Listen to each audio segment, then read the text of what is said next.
부산진 믿음의 가족 여러분, 오늘도 주님의 말씀 안에서 배움과 성장이 있는 하루가 되시기를 바랍니다. 오늘 말씀은 예레미야서 37장 1절에서 10절입니다. 요시야의 아들 시드기야가 여호야김의 아들 고니야의 뒤를 이어 왕이 되었으니 이는 바벨론의 느부갓네살 왕이 그를 유다 땅의 왕으로 삼았음이었더라. 그와 그의 신하와 그의 땅 백성이 여호와께서 선지자 예레미야에게 하신 말씀을 듣지 아니하니라. 시드기야 왕이 셀레마의 아들 여우갈과 마세야의 아들 제사장 스바냐를 선지자 예레미야에게 보내 청하되 너는 우리를 위하여 우리 하나님 여호와께 기도하라 하였으니 그때 예레미야가 갇히지 아니하였으므로 백성 가운데 출입하는 중이었더라.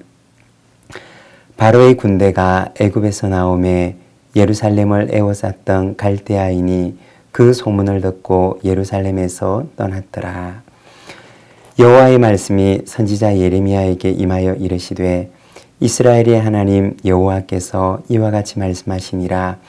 너희를 보내어 내게 구하게 한 유다의 왕에게 아뢰라. 너희를 도우려고 나왔던 바로의 군대는 자기 땅 애굽으로 돌아가겠고 갈대아인이 다시 와서 이 성을 쳐서 빼앗아 불사르리라. 여호와께서 이와 같이 말씀하시니라. 너희는 스스로 속여 말하기를 갈대아인이 반드시 우리를 떠나리라고 하지 말라.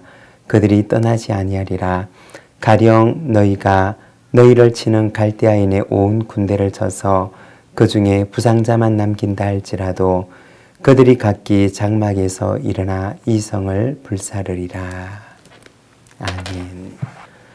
오늘 우리가 함께 읽은 말씀에서는 시드기야가 이제 왕이 됩니다.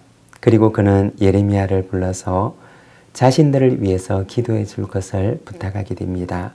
그러나 예레미야는 예루살렘의 멸망을 선포합니다. 1절의 말씀입니다. 요시야의 아들 시드기야가 여호야김의 아들 고니야의 뒤를 이어 왕이 되었으니 이는 바벨론의 느부갓네살 왕이 그를 유다 땅의 왕으로 삼았음이더라. 여호야김 왕은 바로 앞에 나와 있는 말씀대로 하나님께서 주셨던 마지막 기회까지 던져버리게 됩니다.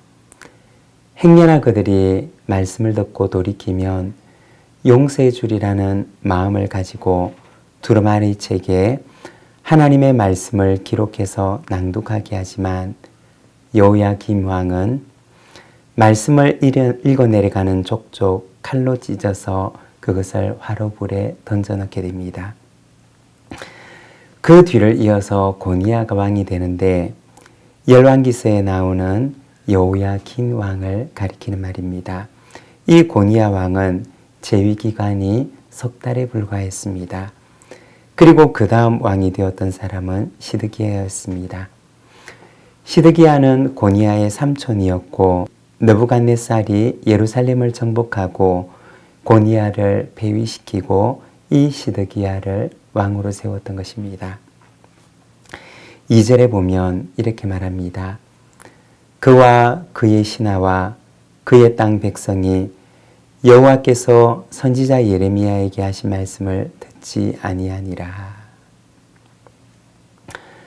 정권은 바뀌었지만 그들도 역시 하나님의 말씀을 듣지 않는 것은 동일하였던 것입니다. 3절에 보면 시드기야 왕이 예레미야에게 사신을 보내게 됩니다. 너는 우리를 위하여 우리 하나님 여호와께 기도하라고 청하게 됩니다. 여기서 우리를 위해 우리 하나님께 기도하라고 하는 말은 다른 데서 나오는 것처럼 우리의 운명이 어떻게 될지 하나님께 물어보아라고 하는 것이 아니었습니다. 우리를 위해서 하나님께 중보하여 기도하라고 하는 말입니다. 즉 하나님께서 바벨론에서 우리를 구하여 내시도록 너는 우리를 위해서 기도하라고 하는 말이었습니다. 언뜻 보게 되면 시드기야가 요구했던 이 말은 굉장히 좋은 말처럼 들립니다. 나라를 위해서 중보해서 기도하라고 하는 말이 얼마나 좋은 말입니까? 그러나 이어지는 말씀들을 보게 되면 시드기야의 이러한 요구를 하나님께서는 기뻐하지 않으셨습니다. 왜 그랬던 것일까요? 2절에 보면 그는 하나님의 말씀을 듣지 않으면서 하나님께서는 자신의 요구를 들어주시도록 간청할 것을 그는 말하고 있는 것입니다. 여러분, 기도란 무엇일까요? 시드기야는 자신의 요구를 하나님께 관철시키는 것이 기도라고 생각했을 것입니다.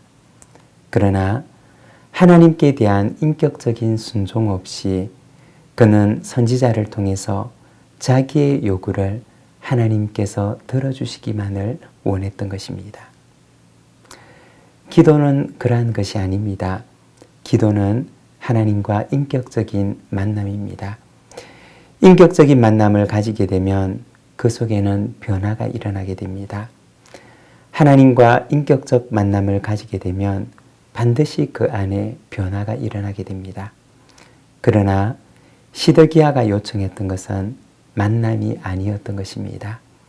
자신의 요구를 하나님께 관철시켜서 자기가 원하는 답을 얻어내는 것이었습니다. 하나님께서는 이와 같은 시드기야의 기도를 기뻐하실 수가 없었던 것입니다.